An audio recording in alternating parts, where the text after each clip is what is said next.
Those two screens come from our work in the A35C paper trading. So you remember all this? This is what we did. You remember that everything was called ahead of time. No coulda, woulda, shoulda, etc. I have labelled the signals. I sent an email last week saying that we would close out the campaign at Friday's close. Friday was the 24th of October. 24th of October trading ended at 47,207.12. So what I've done with the open positions, and we ended up with 4 open positions, which you can see here. So we had this one running, this one running, this one running, and this one running. They're the stop losses of those 4 trades that were still open. So I've closed them all at 47,207. And physically to do that, I have put the date, I've put the 47,207 in, and I have noted this trade has ended. And this trade has ended, and these 2 trades have entered.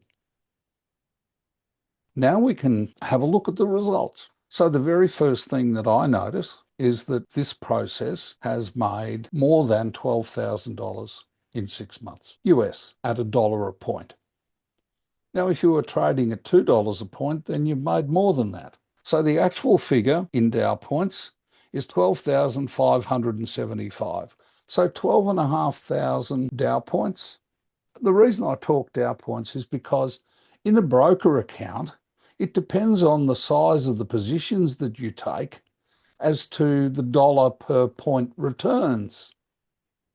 So for this exercise, I just make the assumption that each point's worth $1. It's a fair assumption. 12,500, not too bad. We took 23 trades. We had 14 losers and 9 winners. And this win percentage is quite large. 39% is very large. Normally, the percent winners is in the 20s. The average loss versus the average profit gives us our profit ratio, which is very small. Now, there's no such thing as a free lunch. So if you've got large percent winners, you will have lower profit ratios. Some people, wrongly, believe that you've got to have 50% or better. Well, you can choose to do that. You can choose to have that. You can choose to get those sorts of numbers, but it's not going to improve your trading because the larger the percent winners, the smaller your profit ratio. In other words, the closer your stop loss will be to your profit average figures. The other one that matters is mathematical expectancy of 2 or better is good. So from the 16th of April, which was the start date, to the end date of the 24th of October is 191 days. So that's half a year. We've got our profit figure here. And for CFDs, which is what this column's about, we would need a margin figure of $350. The maximum number of contracts that we had running at any given time apparently was 6. Let's go back and check. There it is. Now, mostly we didn't have 6, but we did get to 6 at one stage. So you need 6 lots of margin. That's what that's about. And so without considering profits, we would need $2,100 to make $12,500. And the percentages are listed there depending on whether you just have the 2,100 margin as your starting capital, or whether perhaps you started with 5,000 initial capital, or started with 10,000 initial capital, or 20,000 initial capital, etc. I think the simple place to start is with CFDs. It's the cheap place to start if you're interested in leverage markets. And of course, you don't have to go to leverage markets. You can do this on stocks. The difference is you start with a large amount of money and make a small amount, whereas what you can see is happening here is you can start with a small amount of money and make a lot. That's my preference, that one. Now, the last thing that we're going to do is have a look at system profitability. And system profitability requires that we look at two things: a win percentage of 39% from our paper trading. So we go up from 39%. That's win percentage across the bottom line here, the x-axis. And the y-axis is profit ratio. Now, our profit ratio was 6.72. 6.7 is around about there, give or take a millismidgen. Where that overlaps is our system profitability.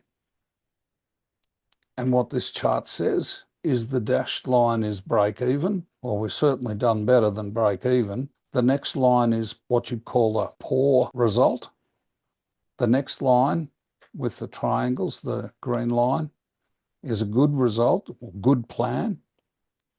And then we come to excellent, and we've beaten that. We're out above that line, and to the right-hand side of that line, out in the excellent region. So really, it doesn't get better than this. Now, not every advanced cycles course has generated results as good as this. I remember the first advanced cycles course essentially hit the A of above. And if you look on my website, up to 14 or 15, there's a chart like this with each result plotted. Oh, I haven't looked at that for ages. Let's see if I can find it. So courses, private advanced cycles, paper trading. So when we go out here, you can see that what I've put in place here is a running total for the first 14 advanced cycles courses. And that information, the details of that information are in here as well. All these, you recognize all of these. The Dow points are listed.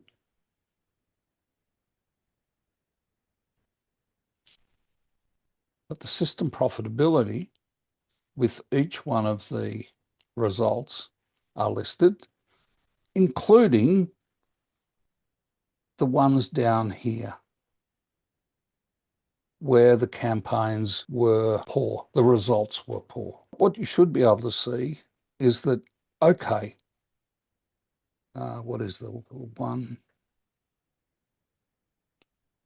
Is it 2, 3 perhaps? Poor campaigns. And the rest of them, I think, are acceptable. This one here was the first one.